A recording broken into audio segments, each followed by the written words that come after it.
polite synonym for obese. Growing up an obese kid was bad. Growing up poor and obese was bad squared. So when the appointed legal hour of adolescence arrived, when Archie could choose to stay natural or undergo his first legal meld, he chose to become slim. Not naturally slim, which he could perhaps have accomplished with diet or even unpretentious traditional surgery, but unnaturally slim. Meld slim. Set beside the grand majority of complex meld surgeries, his was comparatively simple. They removed half his stomach and the majority of his intestines. In their place were inserted a fuel cell-powered, post-digestive NEM, nutrient extractor and maximizer, that drew its energy from the fortified liquids he drank. It was complemented by a compact pre-food processor. Nothing custom was required. All were straight off-the-line components. They had to be. Even with the first meld loan he took out to pay for them, he couldn't afford anything fancier. Since then, with the money he and Jiminy had aggrandized through their after-hours activities, Archie had been able to add more personalized biogenic components to the HuMeld that was himself.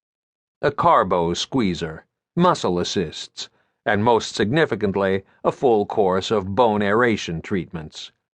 The result was that while he stood nearly 6 feet tall and weighed less than 100 pounds, he was, according to all tests and measures, perfectly healthy, from his heart rate to his skin color. A bonus accruing from his chosen meld was that his cholesterol and triglyceride levels were lower than a mud puppy's pooper. He and his whip-thin silhouette were nothing exceptional. Not when compared to the average meld.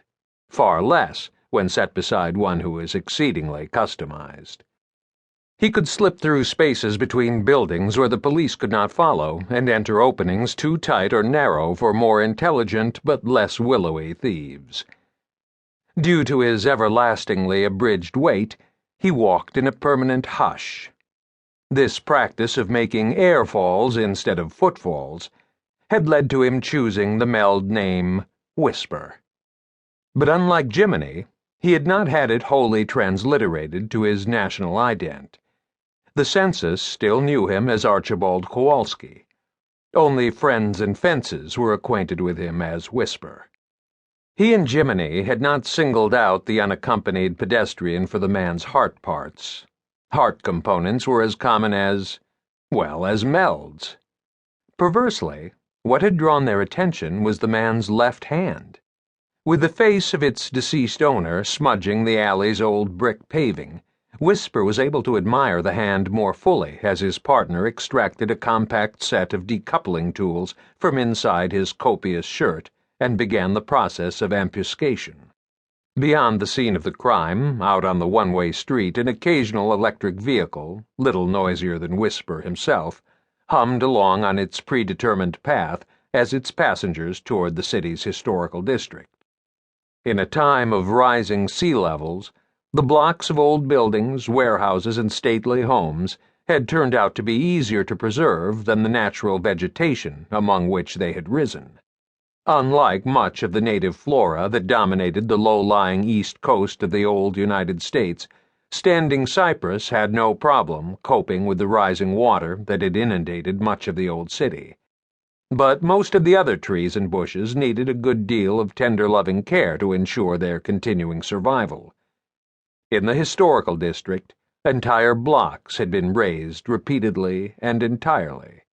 As with similar localities deemed worthy of preservation in Charleston, Port Royal, and all the way down to Jacksonville, they had eventually been placed on hydraulic platforms. So old Savannah still looked remarkably as it had in the 19th and 20th centuries, except that the warm Atlantic shallows now flowed sleepily beneath the power stilts that kept the historical city high and dry. The old town was always full of tourists. Tourists being always full of credit cards and other instruments of financial transfer, as well as marketable swag and viable body parts, it was where Whisper and Jiminy preferred to hang out after leaving their day jobs and scan for quarry.